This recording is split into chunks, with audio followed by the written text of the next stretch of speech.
Welcome to Blank Park Zoo's Hope for the Wild Corals. Did you know corals are known as the rainforests of the sea, covering less than 1% of the ocean, but are home to almost 25% of all marine species. Coral reefs are also among the most diverse ecosystems on the planet. Unfortunately, corals are in danger. It's estimated around 60% of the world's coral reefs are currently threatened by human activity. Since 2019, Blank Park Zoo has joined 19 other AZA accredited facilities, and together we are committed to keeping nearly 2,000 rescued corals safe and propagating them in hopes that they will be returned to the wild. Join Blank Park Zoo Aquarius to connect with corals and get a behind-the-scenes look at what it takes to care for these unique animals. Discover how our conservation partners, Shed Aquarium, Florida Aquarium, the Florida Reef Track Rescue Project, and the National Mississippi River Museum and Aquarium work to save the corals. And learn how you can take action locally and globally. Blank Park Zoo is proud to live our mission to inspire an appreciation of the natural world through conservation, education, research, and recreation. As a member of the Association of Zoos and Aquariums, we work collectively to save animals in the wild from extinction. We hope that you enjoy the program and feel inspired to discover, connect, and take action for the wild. They are animals. A lot of folks confuse them with plants just because they can get energy from light and they're fixed on the ground. But they're animals. They can move their tentacles around. They're in phylum Cnidaria, so they're closely related to jellyfish and anemones. There are a lot of different kinds of coral. There's over 6,000 species. The main two categories of coral are stony coral and soft coral. The difference being stony coral form that calcium carbonate skeleton. So they're kind of like rock animals that form that habitat underwater for all the fish and invertebrates on the reef.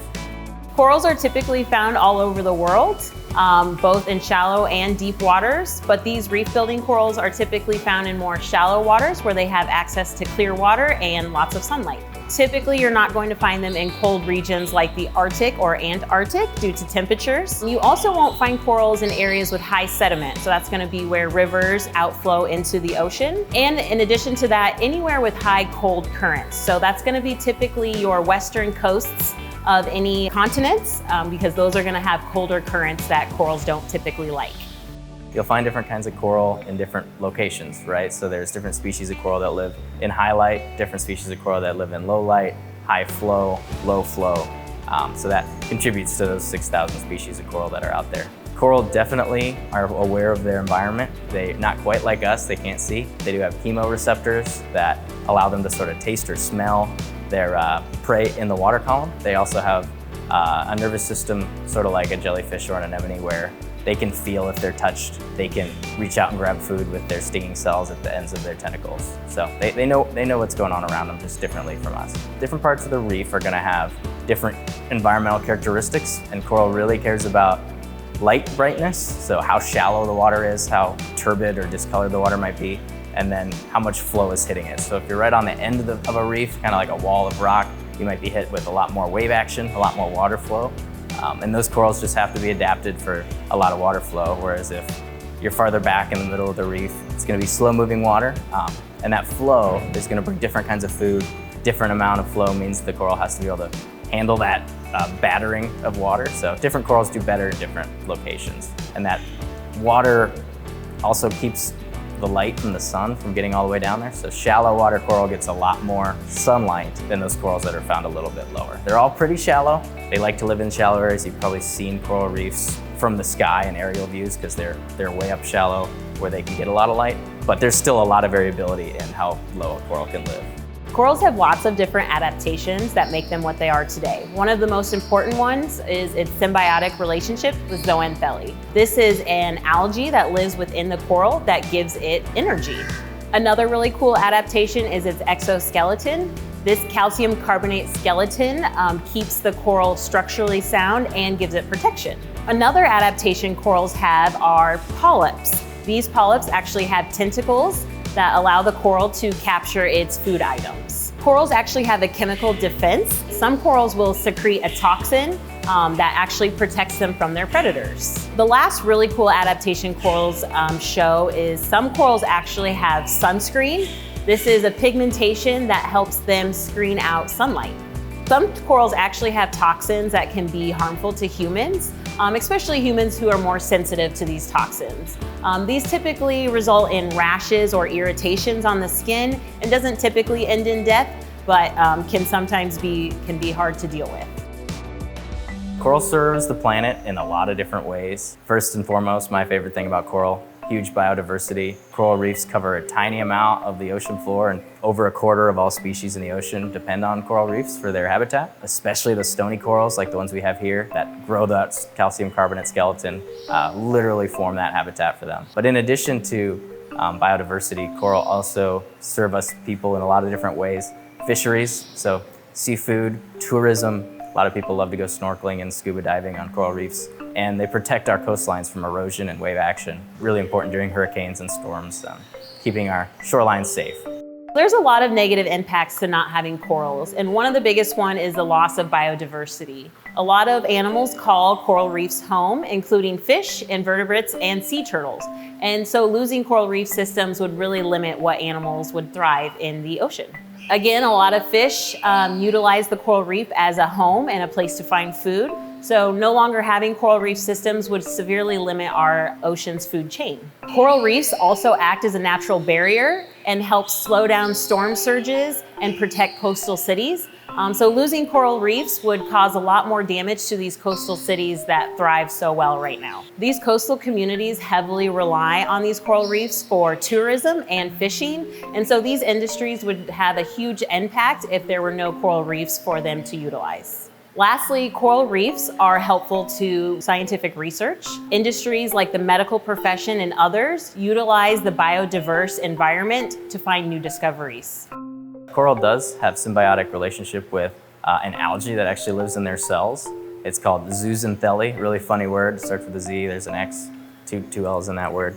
It actually gives the coral their color, so all those cool greens and fluorescent colors that coral have is a part of that. The algae gets to live in the coral's tissues, so a safe place to live, safe place with all the things they need to do photosynthesis. And the coral, in exchange for that, from the algae gets a lot of energy. So they eat with their tentacles, they can eat plankton, but they also get a lot of energy from the sunlight that algae is able to produce. Coral do have predators, lots of predators. Basically every type of animal, there's a species that might eat a coral. So fish, a great example is parrotfish. They love to go chomp on the coral. They'll eat the stony corals even with the rock. But all the invertebrates, all sorts of them eat coral. So there's urchins that eat coral, there's sea stars that eat coral, there's crabs that'll eat coral, all the way down to like worms and mussels and mollusks that can burrow through coral skeleton and really take advantage of different things the coral's eaten too. Stony coral tissue loss disease, or SCTLD, is a disease that affects stony corals. These corals make up the building blocks of our Florida reef tract and affects almost 20 out of the 45 species that are vital to that ecosystem. The main symptom of this disease is the tissue loss. The tissue of corals is a very important organ that allows the coral to have nutrition. And when these corals lose their tissue, they are no longer able to survive. In addition to the tissue loss disease, this disease is showing a very high mortality rate and moves very quickly through individual corals, causing death within weeks to months. This disease has impacted the Florida reef tract quite a lot. It was first noted in Miami-Dade County in 2014 and has now completely spread to the entire Florida reef tract as of 2021. This disease has also now spread to 33 Caribbean countries and is affecting 80 to 90% of corals on all of these reefs. Excluding the marcasis and dried tortugas, of 7 species affected by this disease, there have been 4.5 million coral deaths recorded as of 2024. So to manage this disease, several Florida state partners have gotten together to work on research, restoration, and find ways to better combat this issue. Along with those programs, the AZA Florida Reef Tract Project has its own initiatives to help with this program. The Florida Reef Tract has 2 initiatives. The first is to avoid mass extinction of these coral species, and 2 is to ensure we have genetic diversity for when we outplant these corals back onto the reefs once they're healthy again. The Association of Zoos and Aquariums Florida Reef Tract Rescue Project, or AZA FRTRP, is a member-driven organization that is working to combat this severely detrimental issue in our coral reefs in Florida. As of March 2019, over 1,000 corals have been placed in land-based facilities that are AZA institutions. These land-based facilities are housing and caring for corals while researchers are looking to figure out how they can combat this disease in the wild. The goal is to hopefully understand the disease itself, its impact on our reefs, and ways to deal with these issues in the future. These corals are collected by researchers and brought to land-based facilities along the coast of Florida, where they get acclimated to care by humans. And from there, they are packaged up into coolers and sent to facilities all across the country. This project is important because it aims to focus on these critical issues.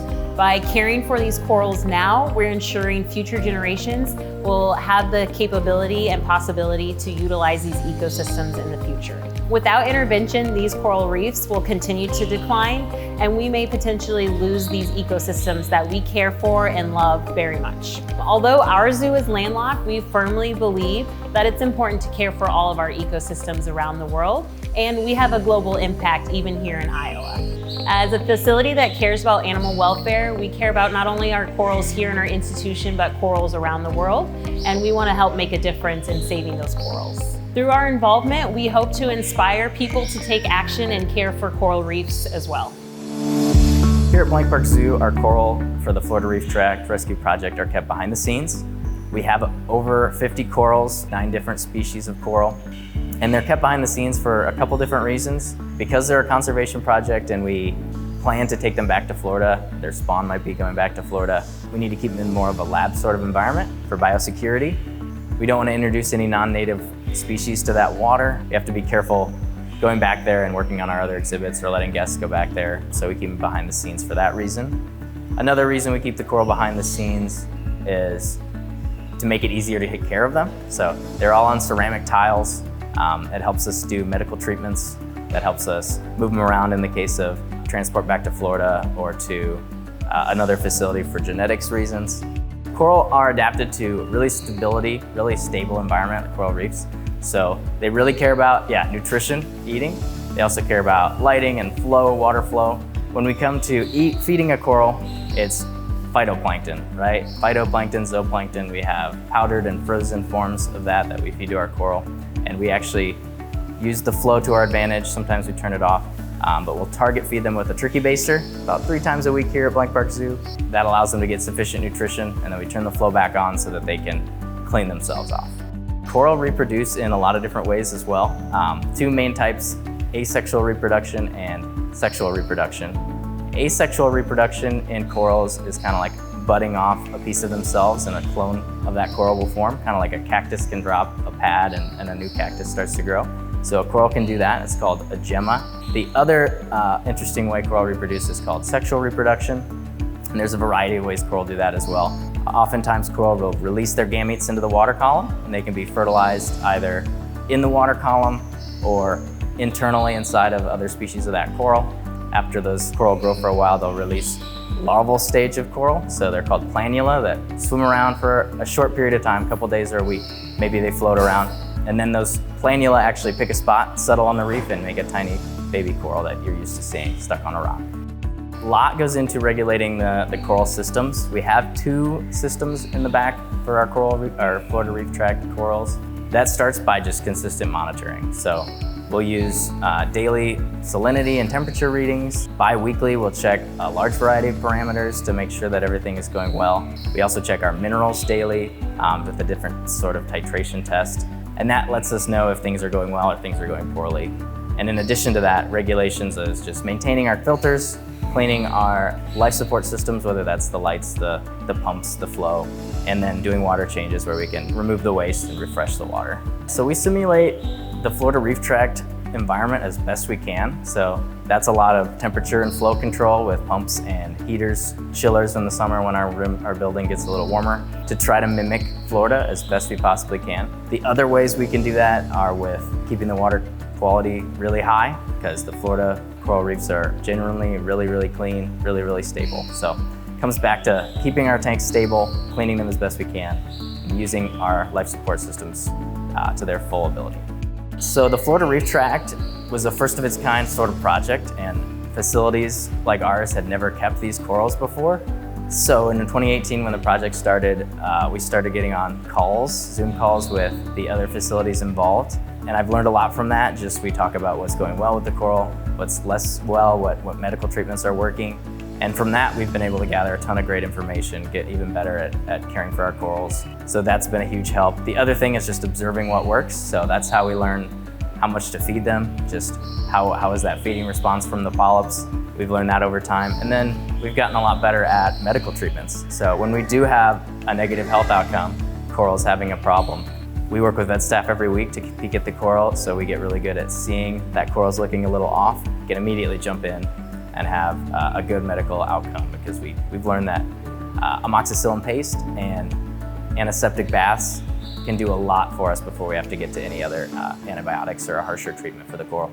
Future goals for the Blank Park Zoo and the Florida Reef Tract Rescue Project: we're going to continue to play a vital role, which is being a broodstock holder. This coral, we refer to it as broodstock because we're going to spawn that coral and eventually put it back out into the reef. So we're going to maintain the coral we have right now. But as I mentioned, spawning coral is a huge goal. So we'd like to spawn coral eventually here at Blank Park Zoo. Hopefully, we're working on a third system out of our 2 that's going to be set up to propagate coral. And to do that is pretty cutting edge stuff. Only a handful of other facilities, mostly in Florida, have ever spawned coral sexually in an aquarium. So we'd like to be one of the first facilities outside of Florida to do that. It's difficult because we have to cycle our systems as if they were in Florida with the seasons. So that means automating our lights to get shorter and longer with the days getting shorter and longer, automate our temperatures with the reefs in Florida getting slightly warmer and slightly cooler through the season, and lunar cycles. So our lights have to have a lunar setting that can go from new moon to full moon, because all of those triggers are what allow the coral to know when to spawn. A lot of automation is involved, and we're hoping to do that and have a whole system set up to bring that to the Blank Park Zoo. Corals are a part of the zoo's Saving the Wild conservation priorities. This program was developed to connect our zoo community with an animal in our care and organizations that protect them in the wild. Our actions have direct impact on oceans and their ecosystems. Everyone can make choices that ensure the health of coral reefs by working to improve and maintain the health of our waterways. We are proud to partner with the Shed Aquarium, Florida Aquarium, the Florida Reef Tract Rescue Project, and the National Mississippi River Museum and Aquarium to protect the Florida Reef Tract.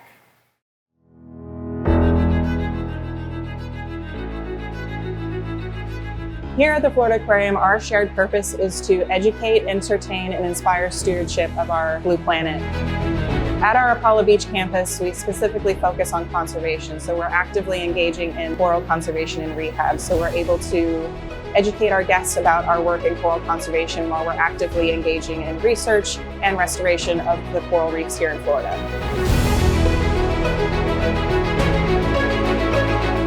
We have been involved in the Florida Reef Tract Rescue Project for the past couple of years, and just in the past few years alone, between 2020 and 2023, we were able to spawn and raise over 15,000 corals for outplanting back to our Florida coral reef, which is a huge accomplishment, and we're really proud of that. And this year we've spawned even more that next year will be big enough to outplant. So we're just continuing to raise as many babies as we can to restore Florida's coral reef. And while the adults are here, like the ones here behind me, we're learning as much as we can about them. We learn more every year while we're keeping them safe here from threats like climate change and habitat destruction and disease. The work we're doing here in partnership with other AZ facilities across the country with the Florida Reef Tract Rescue Project allows us to preserve the existing genetic diversity of all these species that we're working with and protecting them from threats that they would face in the wild. And while they're also here, we can study them, learn more about them, and keep them safe so they're able to reproduce. Because a lot of these species are not able to reproduce in the wild anymore. So by keeping them safe here, bringing them together, we can help them contribute to their populations back in the wild while they're in the safety of these facilities.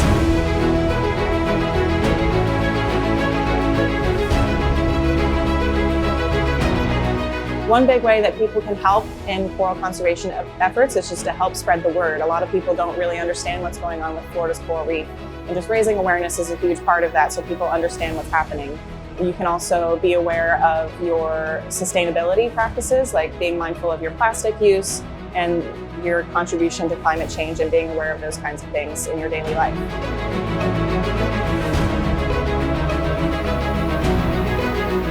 What initially got me interested in this kind of work is just knowing how important corals are to our global ecosystem. They're really important in the ocean, but ultimately what keeps me going and what keeps me involved in this work is just loving the work that I do. It's really rewarding to get to work with these animals. Bittersweet when they go to outplanting, but it's also just as rewarding to see them years after they've been outplanted and knowing that I helped raise that coral, and seeing it on the coral reef is just really motivating.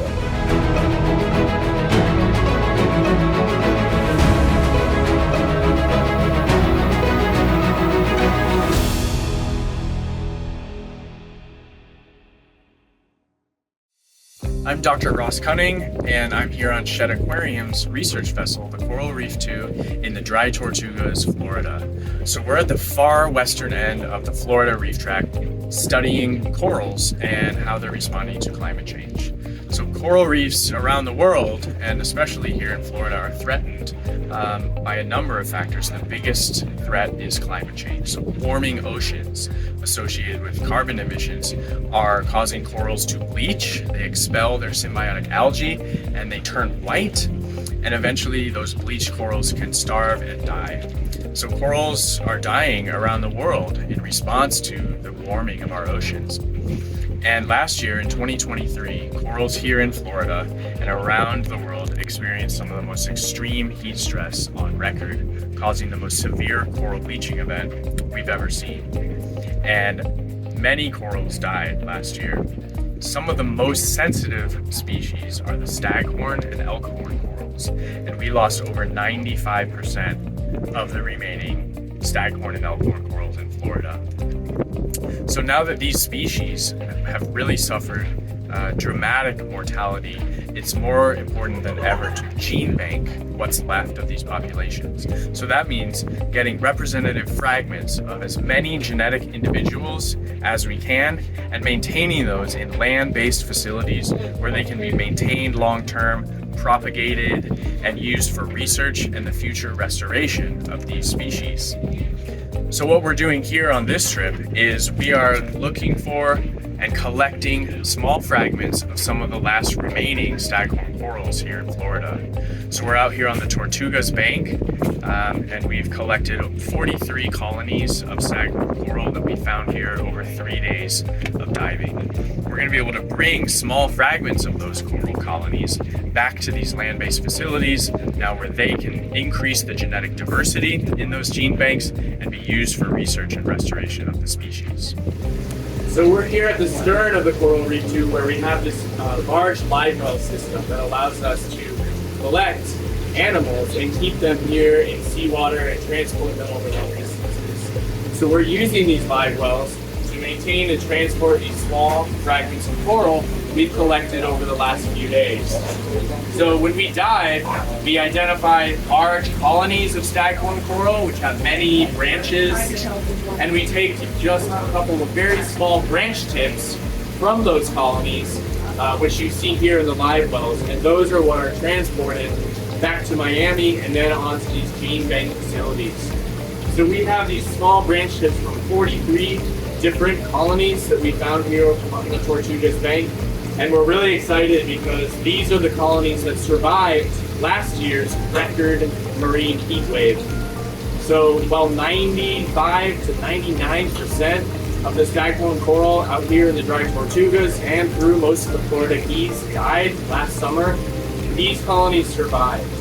And we don't yet know exactly why, but they may have a genetic makeup that makes them more thermally tolerant. And if they do, we're really interested in studying those genes and understanding what it is about these corals that allow them to survive, and using that knowledge to help breed future corals that can conceive the restoration of these species. So There are many ways that people anywhere can help coral reefs. You don't have to come here to the Dry Tortugas or to any reef to actually make a difference for corals. The most important thing that you can do and that we all need to do is take action on climate change, because climate change is driving warming oceans, which is the biggest threat to coral reefs. The best way we can help them is to take strong, immediate, and collective action on climate change.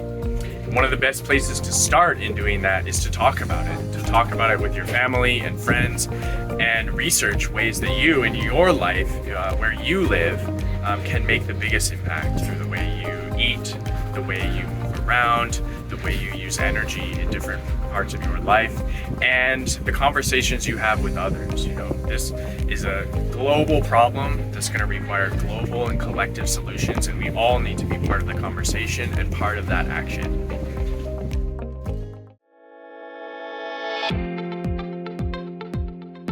My name is Maya Davidson. I'm the curator of marine life and animal ambassadors here at the National Mississippi River Museum and Aquarium, where our mission is to inspire stewardship through educational experiences where history and rivers come alive.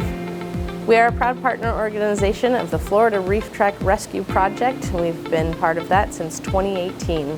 Coral reefs are the most biologically diverse ecosystems in the world. They provide homes for plant and animal species, and the Florida Reef Track is also very important to protect the shoreline of Florida from storm surge. In 2014, a novel disease called stony coral tissue loss disease was discovered in corals around the world and has ended up in the Florida Reef Tract, which is the third largest barrier reef tract in the world. The disease affects stony corals. It has a 90% mortality rate. We're not quite sure yet what the disease vector is or how to stop it. In human care, we are studying the health and the history of these corals in an effort to create what's called a brood stock, which would be parent colonies, so that we can create more corals to replace those lost on the reef and keep the reefs healthy. The National Mississippi River Museum and Aquarium became the first aquarium outside of the state of Florida to become part of this program. We are now joined by 29 other facilities across 13 states in an effort to help restore the reef. Right outside the doors at the National Mississippi River Museum and Aquarium is the Mississippi River. Everything that we do here in landlocked Iowa does flow downstream and does impact the Gulf and the oceans around the world. Things that we can do here are reducing our carbon emissions. Ways that people can help reduce CO2 entering the atmosphere is by doing things as easy as carpooling to work, walking to work, or riding your bike. Those increased CO2 in the atmosphere actually creates what is known as a heat blanket that surrounds the Earth. The more CO2 that goes in there, the thicker the blanket is and the warmer the Earth. In 2021, there was an unprecedented heat wave along the Florida Reef Tract where temperatures were 10 degrees above normal. There were areas that were 104 degrees Fahrenheit. There was a lot of coral bleaching that occurred. Bleaching is when the symbiotic algae that lives on corals, the zooxanthellae, bleaches out, leaving these corals susceptible to disease and other pathogens. We've learned a lot in the last 6 years that we have housed these corals, not only about how to take care of them, but how to better educate the public about them. This was a program that was a behind-the-scenes tour option only, so very few people actually got exposure to our program and these corals. We have since moved it to on exhibit, where everyone who joins us at the River Museum can come and enjoy these corals and learn so much more about them, the care that we do, and the things that they can do to help those corals in the wild, even from a landlocked state in Iowa. Through continued partnerships, conservation, and education, we can all work together to help protect and preserve our ocean resources. The Safe Coral Program is a conservation program as part of the Association of Zoos and Aquariums, and SAFE stands for Saving Animals from Extinction. There are several different SAFE programs within AZA. One of them is focusing on corals that are found in the Gulf of Mexico and the Atlantic Ocean. Blank Park Zoo's role of the Safe Coral Program, we are on the steering committee, so we are part of the program leadership. I am the lead for the communications, education, and messaging working group within the Safe Coral Program. We are also part of the Florida Reef Track Rescue Project, which is a project as part of Safe Coral. And our aquatics team here at Blank Park Zoo is very heavily involved in taking care of some rescue corals from the Florida Reef Tract down in the coast of Florida. Rising ocean temperatures is a threat to both people and wildlife because the ocean regulates the climate system, very similar to how our heart regulates our body's temperature by circulating blood throughout our system. The ocean regulates the heat and moisture throughout the Earth's climate system. So when we emit excess carbon dioxide, that throws off the balance of the Earth's climate system. The excess heat puts stress on the ocean. Sometimes it causes the ocean to emit more heat and moisture, and sometimes it causes it to emit less heat and moisture. So that's why we're experiencing things like droughts or flooding because of excess rain. Rising ocean temperatures is a problem for coral because the ocean is absorbing some of the excess carbon dioxide, which is reducing the amount of carbonate in the water. And it's changing the ocean's chemistry, which is what we call ocean acidification. Just like humans need calcium to build strong bones and skeletons, coral need carbonate to build strong skeletons. So with less carbonate, they are not able to build as strong skeletons, causing their skeletons to be more brittle. And since coral provide habitat for 25% of life in the ocean, not being able to build strong skeletons means they're not able to thrive, which is causing a decline in the coral reef ecosystem. Places like Blank Park Zoo, which aren't located anywhere near an ocean, can help coral by helping raise awareness. So every single person on the planet can impact the ocean by our actions such as burning fossil fuels. By raising awareness to the threats of coral reefs and the things that coral reefs and the ocean do to help us, helps the ocean in turn. Because you can't get someone to take action for the ocean if they don't understand why it's so important to their daily lives.